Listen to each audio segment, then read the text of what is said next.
Oh my god, it's Alfred Molina! Dr. Octagonopus! Look at this. It's 2003, you just got finished watching Spider-Man for the 10th billionth time, and you've been patiently waiting for news about Spider-Man 2. You even decided to check out that obscure CGI Spider-Man new animated series show that was supposed to be a tie-in to the first movie. To fill in the void, you decide to head to the movies. You sit in the theater, popcorn in hand, and then those pre-movie advertisements start to roll. And all of a sudden...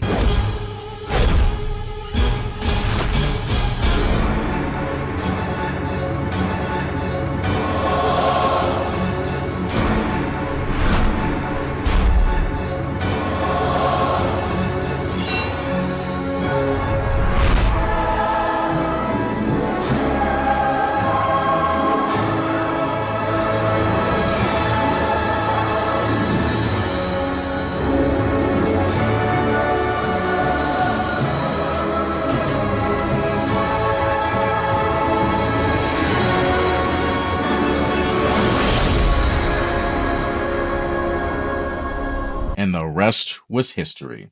Ladies and gentlemen, it's no surprise when I tell you that Spider-Man 2 is regarded as the best Spider-Man film to date. I'm sorry. Best live-action Spider-Man film? My bad. I could honestly gush about this movie till I die of old age, but that's not what you're here to talk about. Of course, as I mentioned before, Spider-Man 2 upped the ante when it came to movie license merchandising. As a matter of fact, it's what bore that 18-inch superposable Spider-Man figure that I own. Doc Ock had like 2 main figures as opposed to the many different ones Spider-Man had. A fucking glory hog, am I right? You really take pride in knowing these things, huh, sweetie? How about you shut the fuck up? Of course, he would get a bit of a re-release thanks to Hasbro's laziness, but let's talk about that later. Fast forward to 2021, and you all know exactly where this is going.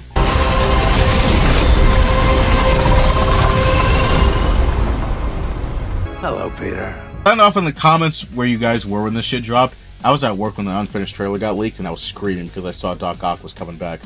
What a time to be alive. But I think I've already gushed enough about this movie in these videos, so let's get right into the figure review itself. But before we actually get to the figure review itself, I do want to talk about the box. I know what you're about to say, but Arachnid, you never really talk about the box. You hate talking about the box. Yes, I know. But this box is a very weird case. Now, this figure is based off of Alfred Molina's appearance as Dr. Octopus, but weirdly enough, the box has the Spider-Man 2 branding on it. The reason that I've been seeing for this is that Hasbro didn't have the licensing right to all the actors that show up in No Way Home, so in order to get around that little hiccup, they decided to fall back on using old licenses from past lines. Which would explain why Andrew's Marvel Legends release uses the TASM 2 branding, despite it being him from No Way Home. And it's also why SH Figuarts' Amazing Spider-Man doesn't have an Andrew face head sculpt, and also had to fall back to using the TASM 2 branding, despite it being taken directly from No Way Home. Yeah, I don't really get it. What, were these guys supposed to sign something but just completely forgot to do it or something? Yeah, I don't really know, and the less questions I ask, the less of a headache I've got to contract from talking about it. So let's get right into the...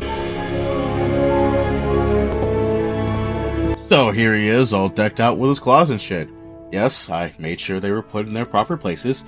The square claws go on the bottom and the sharp claws go on top. Remember that now, because some dumb shit at Hasbro sure didn't. Painting and sculpting is also very well done on the figure itself, down to the individual buttons on his coat being painted. I also really like the fact that his glasses are translucent enough for you to see his eyes, though this time around they're non-removable. That was actually a bit of a special featured gimmick for the superposable Doc Ock back in 2004. You could remove his glasses. And since we're on the topic of his head sculpt, I do feel like this does a good job at catching Alfred Molina's likeness, but I feel like they cut his hair a bit too short. You got rid of that old yee ass haircut you got, you get some bitches on your dick. His hair is definitely long and curly in No Way Home, so I don't understand why Hasbro decided to give him this half-assed bowl cut.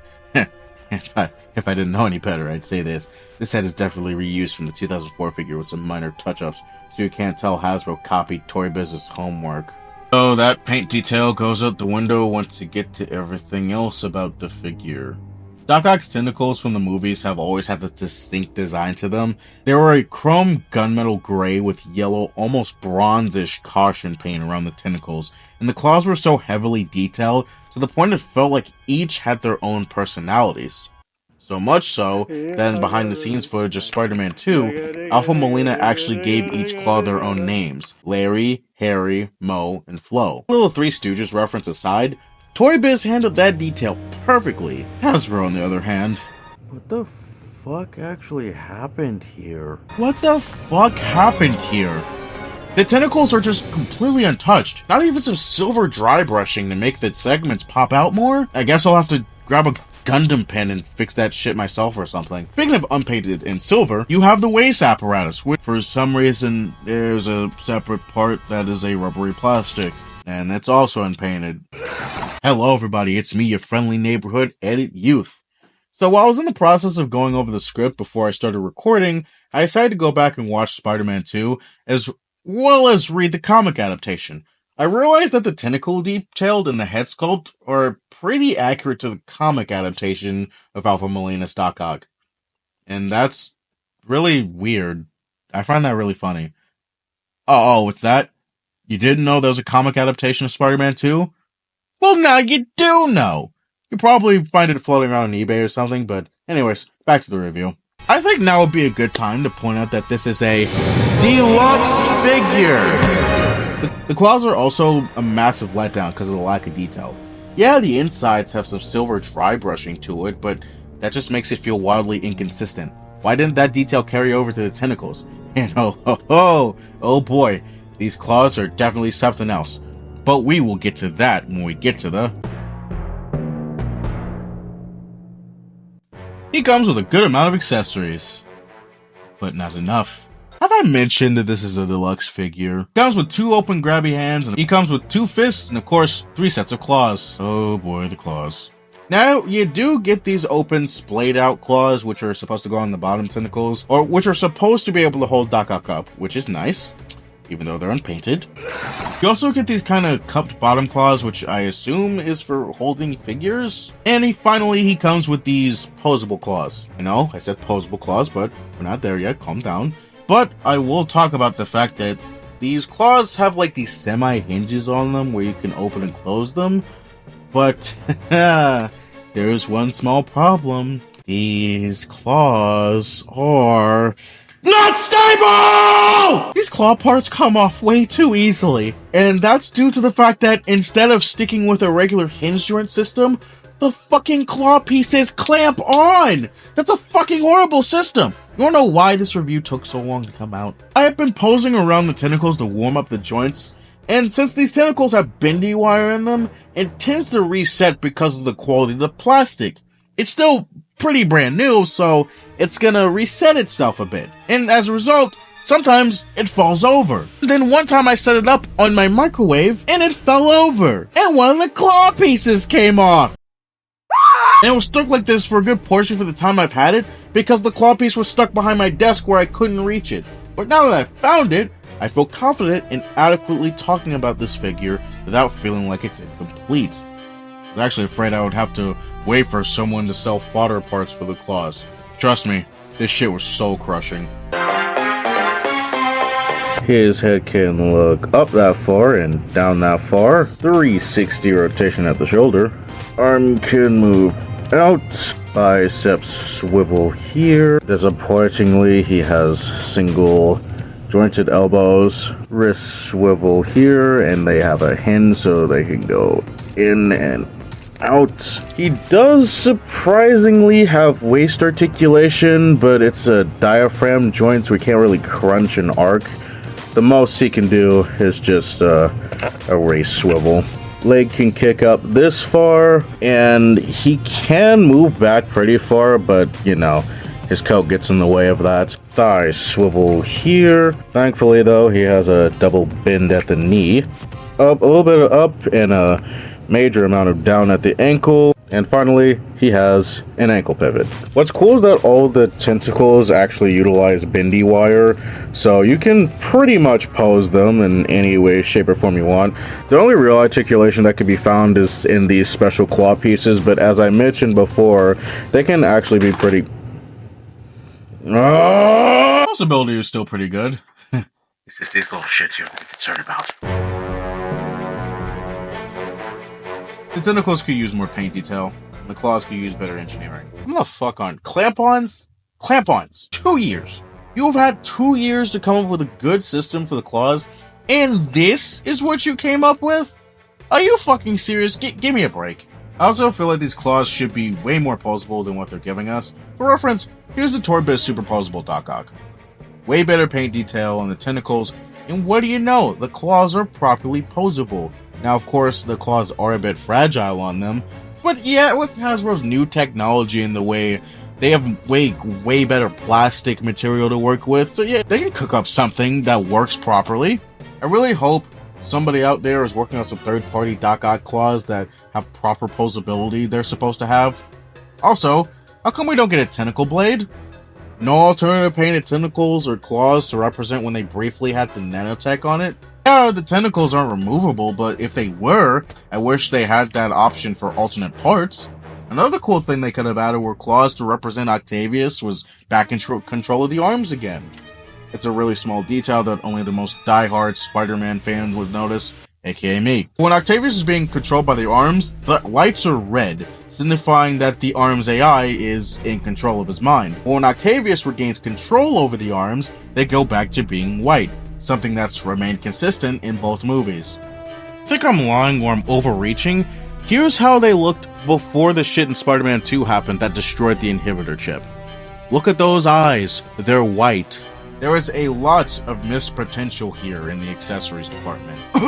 A deluxe figure, by the way. Another weird thing is that these claws aren't as big as the rectangular ones. This is weird because all the claws are supposed to be the same size. Damn it, Hasbro. Here's one more thing I want to talk about. These tentacles themselves. Yes, the bendy wire seems to be the best option they could have gone for when it comes to this sort of thing, but the plastic they used to encase them in isn't nearly as malleable to accommodate for the free range the tentacles are given to bend around.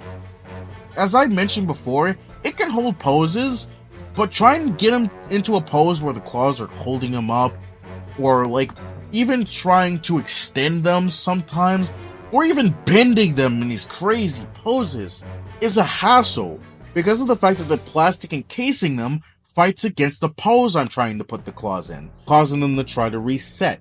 If the SH Figuarts takes a stab at making Octavius, I hope they opt for that ball-jointed system with added hinge joints in the actual tentacle segments, like the ones they usually do for their Monster Arts Godzilla figures. And to show that something like this can be done, here's a look at the Toys era Spider-Man 2 style Doc, which is basically Alpha Molina's Doc Ock from Spider-Man 2. These are ball-jointed segments. Yes, I know, it's a 1/6 scale figure, but are you trying to tell me you can't do this in a 1/12 scale? You're full of shit if you actually believe that.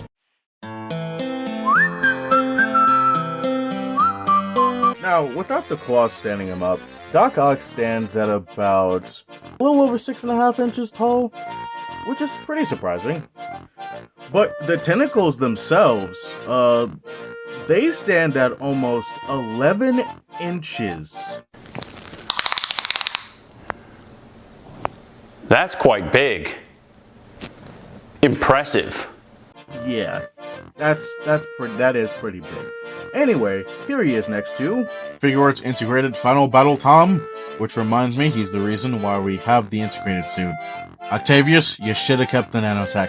SH Figuarts Amazing Spider-Man, Spider-Man 2 Superposable Spider-Man, my last review, the Marvel Legends Deluxe Green Goblin, and finally, hello everybody.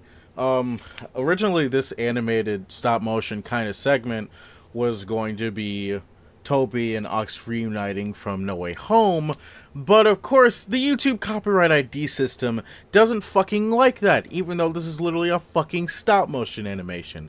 So I apologize that you have to hear my annoying ass voice over this. I might post the clip separately, but hey. Fuck you, YouTube! And I gotta say, these guys look really good together. I've always wanted to get my hands on an Alfred Molina Doc Ock, but I could never really afford the jacked up prices of the Toy Biz resellers. So thank you, Hasbro, for making my dream come true. But also, fuck you for making this dream into a fucking nightmare! Ah! Despite all those hiccups, I feel like the figure's pretty good. I give it a 7 out of 10. The reason why it's brought down so low is these fucking tentacles. Seriously, Hasbro. Fucking clamps? And the lack of articulated claws for the bottom set? really damaged my personal impressions of the figure. But for $40, I'd say it's kind of worth it. I think Hasbro did a decent job with this figure, and you're probably wondering where you can get it. Well, you can find it on Big Bad Toy Store, Amazon, and I'm pretty sure you could also get them on... It's time to address the biggest elephant in the room that came with ordering this figure. Now, like Green Goblin, I pre-ordered Doc Ock off of Hasbro Pulse. And if you watched my Green Goblin review, you'd know that I had an issue with the fact that Green Goblin came in pretty late for me compared to everybody else who had theirs shipped out. The exact same thing happened with Doc Ock. You'd think that Hasbro Pulse orders would take a bit more priority since it's literally the fucking company that's developing these figures. But yeah, I've now learned my lesson. I'll stick to ordering off Amazon. Not like I'll order any more Marvel Legends at this point. I think the only way I'll buy another Marvel Legends figure is if they do an anniversary line of the Raimi trilogy. And the only figures I'd pick up would be a human spider figure, the 2002 classic suit figure, a proper Spider-Man 3 black suit figure, and a proper Spider-Man 3 Venom figure. You have absolutely no fucking idea how much I want a good 1/12 scale Raimi Venom. I am fiending for a 1/12 scale Raimi Venom to go with my SH Figure Arts Toby figure. You guys know I own the original Marvel Legends 2008 version, but that one fucking sucks. But, anyways, hope you guys enjoyed this review, and I'll see you guys in the next one. See ya!